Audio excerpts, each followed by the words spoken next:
श्री माँ सरस्वती देवीये नमः। नमस्कार दोस्तों, सरसा पब्लिकेशन में आपका स्वागत है। और हम हिंदी साहित्य का इतिहास ये एनसीईआरटी की किताब पढ़ रहे हैं, जिसमें हमने पिछली क्लासों में नाथ साहित्य तक पढ़ा है। और अब हमारा नेक्स्ट टॉपिक है जैन मतावलंबी कवि। ये जो एनसीईआरटी है वो आपके एक बेस है जो आपको साहित्य को बेस को तैयार करती है। यहाँ से सर्वाधिक प्रश्न बनते हैं और कथन कारण के जो प्रश्न हैं वो यहीं से बनते हैं। तो जैन मतावलंबी कवि, जैन मत के प्रभाव में अधिकांश काव्य गुजरात, राजस्थान और दक्षिण में रचा गया है। इतना आप ध्यान रखें कि जैन मत के प्रभाव में हम समय खराब नहीं करेंगे, सीधे सीधे आपको फैक्ट बताते जाएंगे, उनको समझाते जाएंगे। जैन मत के प्रभाव में अधिकांश काव्य जो है वो गुजरात, राजस्थान और दक्षिण में रचा गया है। आपको पता होगा कि जब हम चित्रकला की बात करते हैं, ठीक है, तो चित्रकला भी शैली जो है वो यहाँ गुजरात से ही हमारे राजस्थान में आई है। वैसे ही जैन मत का प्रभाव भी है वो गुजरात से राजस्थान और दक्षिण में ही रचा गया है। इस साहित्य का महत्व इस बात में है कि ये प्राय प्रामाणिक रूप में उपलब्ध है। ये कथन कारण बन गया जी। साहित्य का महत्व किस बात में है कि यह प्राय प्रामाणिक रूप में मिलता है। और जैन मतावलंबी की रचनाएं दो प्रकार की होती है, जिसमें पहली क्या है, जिसमें नाथ सिद्धों की तरह अंतर साधनात्मक उपदेश होते हैं। किसकी तरह? नाथ सिद्धों की तरह अंतर साधनात्मक। अंतर साधना के बारे में मैंने आपको पिछली क्लासों में बताया है। और नीति सदाचार पर बल है और कर्मकांड का खंडन है। नीति सदाचार पर सर्वाधिक किसी ने बल दिया तो वो जैन साहित्य ने ही दिया है, ये आप ध्यान रखें। ये मुक्तक है, प्राय दोहों में रचित है। अब ये एक बहुत अच्छा कथन कारण का और फैक्ट का सवाल बन जाता है, जिसमें आपको ये चारों ही लाइनें अलग अलग ऑप्शन में दे दी, भाई इसमें से ए बी सी कौन सा सही है नहीं है वो बता दे। वो इसके अंदर प्रश्न बनाया जा सकता है और कई बार बन चुके हैं प्रश्न। तो जिसमें नाथ सिद्धों की तरह अंतर साधनात्मक उपदेश है, नीति सदाचार पर बल है, कर्मकांड का खंडन है, ये मुक्तक में रचा हुआ है। दूसरा प्रश्न यहाँ से बन रहा है, ये मुक्तक में रचा हुआ है और प्राय दोहों में रचित है, जिसमें पौराणिक जैन साधकों की प्रेरक जीवन कथा और लोक प्रचलित कथाओं को आधार बनाकर जैन मत का प्रचार किया गया है। पौराणिक जैन साधकों की प्रेरक जीवन कथा और लोक प्रचलित कथाओं को आधार बनाकर जैन मत का प्रचार किया गया। इसको अच्छे से समझना, थोड़ा सा जाना कभी जैन मत की तरफ या जैन मंदिरों की तरफ आप पाएंगे। उसमें भी अयोध्या में राजा राम हुए हैं, उसके अंदर कथाओं में भी अयोध्या के राजा राम हुए और उसमें बताया गया है कि रावण को जो है वो राजा राम ने नहीं मारा। किसने मारा? लक्ष्मण जी ने मारा, ठीक है। और राम भी हुए हैं और राम के पहले भी कई जो भी देवी देवता हुए हैं, तो उनमें कुछ अलग बताया गया है। हालांकि वही है जो हम हिंदू धर्म में पढ़ते हैं, लेकिन उसके अंदर हर व्यक्ति का रोल अलग है। तो इस प्रकार उन्होंने जो लोक में प्रचलित कथाएं हैं उनको आधार बनाया है और जैन मत का प्रचार किया है। इसमें इन्होंने जैसे हम उनका एक महामंत्र है, नमो अहिताणम, नमो सिद्धाणम, नमो आर्याणम, नमो उजव्याणम, नमो लोय से सावनुम, ऐसो पंच नमो कारो सो पापणासो मंगलाम से पड़म हो मंगलम। तो वैसे इन्होंने इसमें जो नमो अहिताणम आर्यंतों को सबसे ऊपर रखा है इसके अंदर उन्होंने। और साधना के द्वारा उन्होंने बताया, साधना, भक्ति और नीति सदाचार पर बल के द्वारा आप ईश्वर से भी ऊंचा स्थान प्राप्त कर सकते हैं। अतः इन्होंने जैन मत का प्रचार किया गया है। जैन पौराणिक काव्य एवं चरित काव्य इसी श्रेणी के काव्य है, इतना आप ध्यान रखें। तो ये बहुत अच्छा फैक्ट वाले प्रश्न बनते हैं। इस काल में जो वैष्णव साहित्य लिखा गया है वह कम उपलब्ध है। और किस काल में, हम कौन सा काल पढ़ रहे हैं? आदिकाल पढ़ रहे हैं ना। तो आदिकाल में जो वैष्णव साहित्य लिखा गया है वो कम उपलब्ध है। लेकिन लक्ष्मीधर द्वारा 14वीं शताब्दी में संकलित प्राकृत पैंगलम के अनेक छंदों में विष्णु के विभिन्न अवतारों से संबंधित पंक्तियाँ मिलती है। एक प्रश्न ये तैयार हो गया, आदिकाल के अंदर वैष्णव साहित्य में कौन सी रचना आप बता सकते हो? यदि ये आपको इंटरव्यू में प्रश्न पूछा जाए तो लक्ष्मीधर द्वारा 14वीं शताब्दी में संकलित, वही सन 14वीं शताब्दी के मतलब 1300 के बाद में संकलित प्राकृत पैंगलम, लक्ष्मीधर प्राकृत पैंगलम में विष्णु के विभिन्न अवतारों से संबंधित पंक्तियाँ मिलती है। इसी प्रकार हेमचंद्र 12वीं शती के प्राकृत व्याकरण में संकलित अपभ्रंश दोहों में हेमचंद्र जी भी आ गए। ये 12वीं शती, ये उनसे पहले आ गए, ठीक है। 12वीं शती के प्राकृत व्याकरण में, अब देखिए दोनों में प्राकृत आ रहा है तो आप इसको याद अच्छे से रख सकते हो, हेमचंद्र लक्ष्मीधर, ठीक है जी। तो हेमचंद्र 12वीं शताब्दी के प्राकृत व्याकरण में संकलित अपभ्रंश दोहों में भी कृष्ण, राधा, दशमुख आदि की चर्चा आती है। इससे यह अनुमान किया जा सकता है, क्या अनुमान, कि इस काल के साहित्य में विष्णु के विभिन्न अवतारों को लेकर प्रचुर मात्रा में रचनाएं, तो परंतु वो उपलब्ध नहीं है। उसका कारण बता देता हूँ मैं आपको। उसका कारण ये है कि उस समय जो ये आदिकाल रहा है ना, ये विभिन्न विवादों का काल रहा है। उसमें क्या हुआ था कि एक तरफ तो हिंदू धर्म का एकदम पतन सा हो रहा था, कर्मकांड बन रहे थे, ठीक है, ब्राह्मणवाद, ये वाद वो वाद। उसके अंदर जो सच्ची भक्ति और कुछ लिखने वाले थे ना, तो उनको वो सारी सुविधाएं उपलब्ध नहीं थी।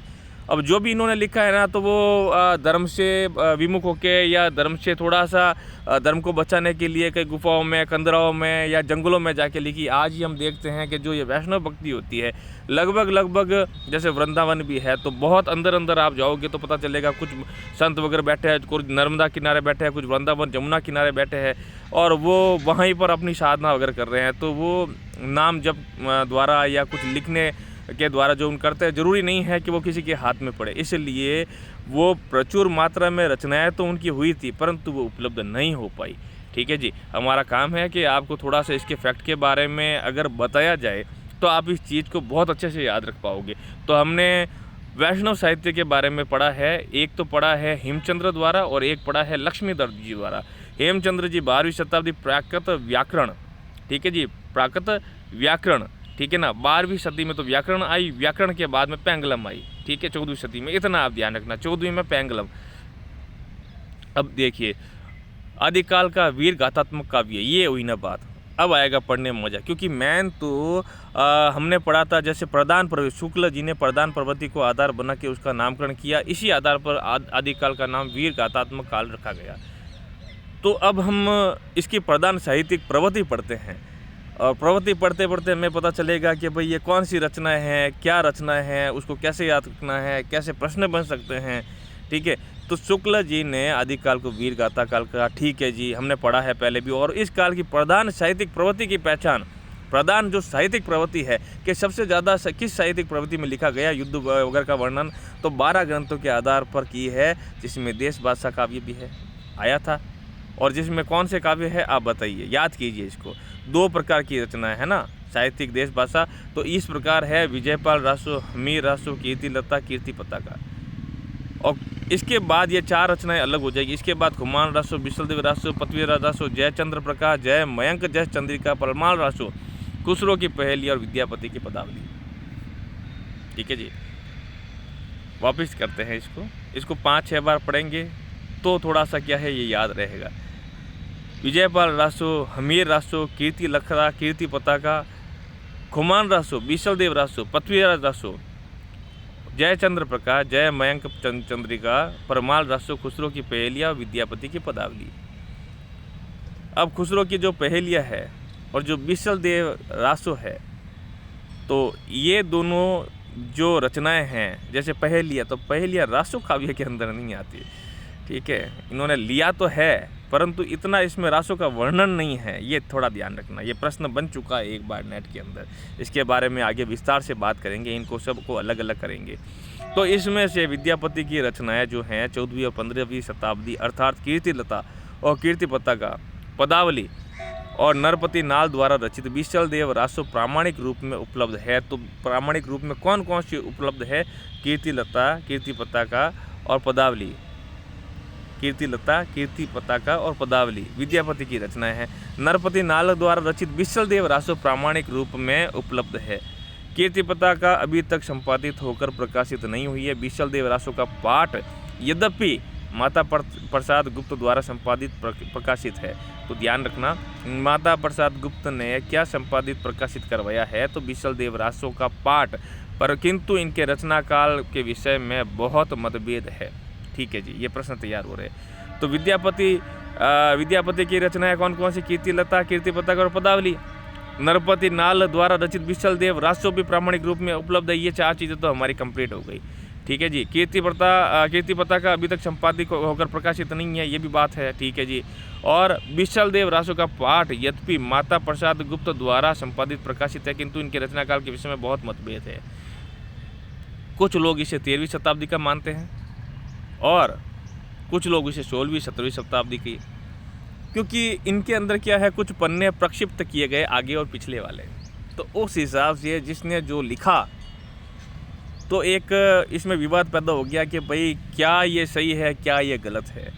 जगनीकृत प्रमाल रासो आला के रूप में ही पहचाना जाता है। आला लोकगान की शैली है विभिन्न क्षेत्रों में विभिन्न रूपों में गाया जाता है। जगनिक संभवतः परमाल और पृथ्वीराज के समकालीन 12वीं शताब्दी में थे। विजयपाल रासो के रचयिता का नाम नल सिंह है, नल सिंह विजयपाल रासो। ठीक है, तो उसको आप याद करें शॉर्ट ट्रिक में, तो विन याद रख लेना, वी न विजयपाल रासो नल सिंह। इसमें जो लड़ाई विजयपाल ने पंग राजा से की थी उसका वर्णन है। विजयपाल रासो के रचयिता का नाम क्या है जी? नल सिंह। और विजयपाल जी की लड़ाई किसके साथ हुई थी? पंग राजा के साथ हुई थी। मिस्र बंधुओं ने इसका रचनाकाल 14वीं शताब्दी ही माना है। ठीक है जी। भाषा शैली पर विचार करने से यह रचना परवर्ती लगती है। ठीक है जी, पूर्ववर्ती नहीं, परवर्ती, बाद की लगती है। हमीर रासो, जयचंद्र प्रकाश और जय मयंक जय चंद्रिका अभी उपलब्ध नहीं है। हमीर रासो उपलब्ध नहीं है, जयचंद्र प्रकाश उपलब्ध नहीं है। ठीक है जी, और जय मयंक जय चंद्रिका उपलब्ध नहीं है। हमीर विषय एक पद्य प्राकृत पैंगलम में ही अवश्य मिलता है। ऊपर हमने पढ़ा था प्राकृत पैंगलम, है ना जी। प्राकृत पैंगलम किसकी रचना है ये आप बताइए। ठीक है जी, एक प्राकृत व्याकरण के बारे में पढ़ा और एक प्राकृत पैंगलम के बारे में पढ़ा है। ठीक है जी, इसके बारे में शुक्ल जी का विश्वास है कि वह हमीर रासो का ही है। ठीक है जी, हमीर रासो का ही है। कुमार रासो के रचयिता दलपति विजय है ना, तो इसको खुद से याद रख लो। खुमान रासो के रचयिता दलपति विजय है। इसमें 9वीं शताब्दी के खुमान के युद्ध का वर्णन है, लेकिन मेवाड़ के परवर्ती शासकों जैसे महाराणा प्रताप और राज सिंह का भी वर्णन है। लेकिन मेवाड़ के राज सिंह का भी वर्णन है। इससे प्रकट होता है कि ये रचना 17वीं शताब्दी के आसपास की है। देखो जी, खुमान रासो के रचयिता का नाम क्या है? दलपति विजय है। इसमें 9वीं शताब्दी के खुमान के युद्ध का वर्णन है, लेकिन साथ में मेवाड़ के परवर्ती शासक यानी कि बाद के शासक महाराणा प्रताप और राज सिंह का भी वर्णन कर दिया गया है। तो अब शुक्ल जी ने जो 12 ग्रंथ लिए हैं उसमें खुमान रासो भी डाल दिया उन्होंने, है ना। तो अब इससे ये एक कन्फ्यूजन वाला मामला है, कंट्रोवर्शियल मामला है कि भाई इससे प्रकट होता है ये रचना तो 17वीं शताब्दी के आसपास की है। ठीक है जी। तो पृथ्वीराज रासो, नेक्स्ट बढ़ते हैं हम। पृथ्वीराज रासो या पृथ्वीराज राउस आदिकाल का सर्वाधिक प्रसिद्ध काव्य है। इस काव्य का रचना काल और इसका मूल रूप भी सर्वाधिक विवादास्पद है। इसके रचयिता चंद्रबरदाई पृथ्वीराज चौहान के अतरंग बताए जाते हैं। ठीक है, बड़े ही मित्र थे। तो अब वापस इस लाइन को पढ़ते हैं। यदि आदिकाल का सर्वाधिक प्रसिद्ध काव्य जो अगर पूछा जाए तो पृथ्वीराज रासो है। ठीक है, पृथ्वीराज रासो है। और साथ ही इसके मूल रूप भी सर्वाधिक विवादास्पद है। और क्यों विवादास्पद है? क्योंकि कुछ लोगों ने इसे प्रामाणिक माना है, कुछ लोगों ने अर्ध प्रामाणिक माना है, किसी ने अप्रामाणिक माना है। ठीक है ना जी, तो इसलिए ये विवादास्पद भी माना जाता है। तो प्राच्य विद्या के यूरोपीय पंडितों ने इस ग्रंथ से मध्यकालीन इतिहास पर पर्याप्त प्रकाश डालने की आशा बांध रखी थी और उन्होंने इसको क्या है प्रकाशन करवाना शुरू करवाया था कि चलो इसको प्रकाशन करवाते हैं। और मध्यकाल के इतिहास में कौन कौन वगैरह थे, तो ये इतिहासकारों ने कहा कि भाई प्रकाशन करवा के मध्यकालीन राजा वगैरह की सबकी स्थिति, उनके युद्ध का, उनके राज्य का, है ना, वो पता चले। परंतु यहाँ पर आ गए डॉक्टर वुलर जी, और वुलर जी को लगा कि भाई ये तो क्या है कि जब वो वहाँ सर्च कर ही रहे थे कि इसकी तिथियाँ, व्यक्तियों के नाम, घटनाएं वो कहीं मिसमैच हो रही है, उसमें ऐसा नहीं लग रहा कि भाई ये बराबर है। ठीक है ना कहीं इसमें कुछ कपोल कल्पित घटनाओं को भी जोड़ा गया है। तो उन्होंने कहा नहीं, इसको तो प्रकाशित नहीं कराना है। तो यही लाइन आ गई है कि उन्होंने रासो की तिथियाँ, व्यक्तियों के नाम, इतिहास आदि की घटनाएं जो सम्मत नहीं थी उनके आधार पर इन्होंने तत्काल इस ग्रंथ को प्रकाशित न करने की सिफारिश कर दी। और इसकी प्रामाणिकता पर संदेह करने वाले में है गौरी शंकर के प्रामाणिक नहीं है। ठीक है ना जी। कौन है? गौरी शंकर जी है, गौरी शंकर, हीराचंद ओझा और रामचंद्र शुक्ल जी भी है कि भाई ये प्रामाणिक तो नहीं है। ठीक है जी। बाबू श्याम सुंदर दास जी और मोहनलाल विष्णुलाल पांड्या इसे प्रामाणिक मानने वालों में है। तो श्याम मोहन जो है ना, श्याम मोहनलाल विष्णुलाल पांड्या, तो श्याम विष्णु जैसे याद रख लो, श्याम मोहन विष्णु याद रख लो। ठीक है नहीं जी। तो इनको प्रामाणिक मानने वालों में से है कि हाँ जी ये तो प्रामाणिक ही है। रासो में मध्यकालीन साहित्य में प्रयुक्त अनेक कथानक रूढ़ियों और काव्य रूढ़ियों का प्रयोग किया गया है। अब कथानक रूढ़ियाँ क्या होती है, काव्य रूढ़ियाँ क्या होती है, ये मैं आपको बता देता हूँ। ये कथानक और काव्य रूढ़ियाँ जैसे बिजली का चमकना, आकाशवाणी होना, पशु पक्षियों द्वारा बात करना, कई जाते हैं और अचानक पेड़ बोलने लगता है, या पशु पक्षी कोई जानवर आता है हमें ये सूचना देता है ना, कोई यानी कि ऐसी घटनाएं जो बिल्कुल फैंटेसी से रिलेटेड हो, वो कथानक रूढ़ी है। हम बचपन में पढ़ते थे ना कि भाई कहने का मतलब कि वहाँ वो गया था, उस किले के अंदर अचानक मूर्तियाँ बोलने लगी, ठीक है ना। उन्होंने कहा कि भाई वो ये वाला राजा है, या इसके साथ में तुम्हारा मिलन होगा, फिर आप वहाँ चले जाओ ने परियाँ आ जाएगी। ऐसा सब कुछ जो चीज़ें हम पढ़ते हैं ना, वो कथानक रूढ़ियों में आते हैं, काव्य रूढ़ियों में आते हैं। इसमें अनेक छंदों का प्रयोग मिलता है। इसमें चरित काव्य, कथा काव्य, आख्यायिका आदि के भी लक्षण मिलते हैं।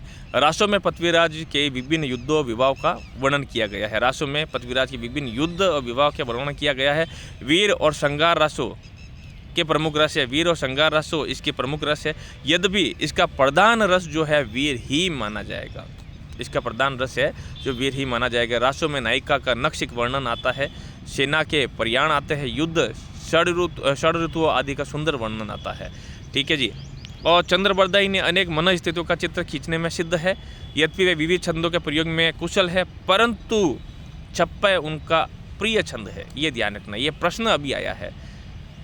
चंद्रबरदाई का प्रिय छंद क्या है? छप्पय है। ये कई बार पूछा गया है, और इस बार भी एग्जाम के अंदर जो अपना सहायक आचार्य का प्रश्न था, क्या पेपर था, उसके अंदर ये प्रश्न आया है, ठीक है जी। तो छप्पय उनका प्रिय छंद है, अपना छंद है। बिशलदेव रासों के रचयिता का नाम नरपति नाल है। बिशलदेव रासों के रचयिता का नाम क्या है जी? नरपति नाल। पाठ के अनुसार ग्रंथ की रचना 1155 ईस्वी में हुई थी, किंतु मोतीलाल मनेरिया के अनुसार इनकी रचना 16वीं शताब्दी में हुई होगी।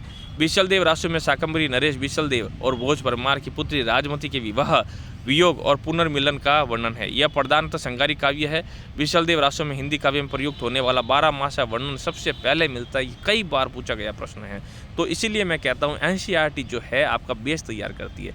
तो सबसे इम्पोर्टेंट कोई है पढ़ने के लिए शुरुआत के अंदर तो एनसीईआरटी है। आप पढ़ रहे हैं सरसा क्लासेज के अंदर एनसीईआरटी, और इसकी पीडीएफ आपको बिल्कुल निःशुल्क उपलब्ध करवा दी जाएगी। आप साथ साथ इसको पढ़ने के बाद स्वयं इसका रिवीजन कर सकते हैं, क्योंकि ये किताब पुरानी है, शायद मार्केट में अवेलेबल नहीं हो, परंतु सरकारी किताब है, तो इसको सेंड करने में कोई दिक्कत नहीं है, आपको ये मिल जाएगी किताब।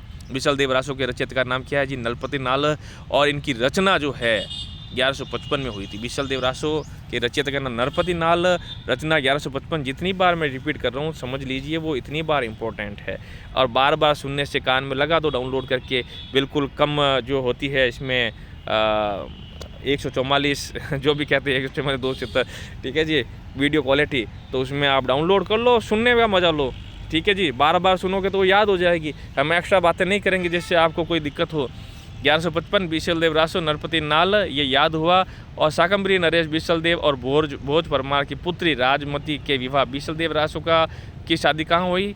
राजमती के साथ, ठीक है जी। और प्रधानतः श्रृंगारी काव्य है, प्रधानतः श्रृंगारी काव्य, ये मैंने आपको बताया था। बिशलदेव रासो और विद्यापति की पदावली, ठीक है ना जी। तो ये रासों का इनका प्रधान जो श्रृंगारिक जो इनकी प्रवृत्ति है ना, वो श्रृंगारिक और पहेलिया है। तो इसमें रासों प्रधान रासों के अंदर नहीं, युद्ध वर्णन और वीर रसात्मक नहीं है, ये आप ध्यान रखना। बिशलदेव रासों में हिंदी काव्य में प्रयुक्त होने वाला 12 मासा वर्णन सबसे पहले मिलता है, इतना ध्यान रखना जी। आदिकाल के अन्य कवि विद्यापति। एक प्रश्न आपके लिए छोड़ता हूँ, 12 मासा वर्णन तो सबसे पहले मिलता है, तो ये बताएंगे आप ढूंढ के कमेंट के अंदर कि भाई ये इसमें कौन से महीना सबसे पहले लिया गया है? चैत, वैशाख, जेठ, आषाढ़, सावन, भादो, आश्विन, कार्तिक है ना। तो ये इसमें से कौन सा महीना सबसे पहले लिया गया, ये आप देख के मुझे बताइए कमेंट के अंदर। मैं इंतज़ार करूँगा आपके कमेंट का। आदिकाल के अन्य कवि के बारे में हम पढ़ते हैं, तो नेक्स्ट वीडियो के अंदर इस वीडियो को हम यहीं विराम देते हैं, जिससे आपको इसको समझने का मौका मिले।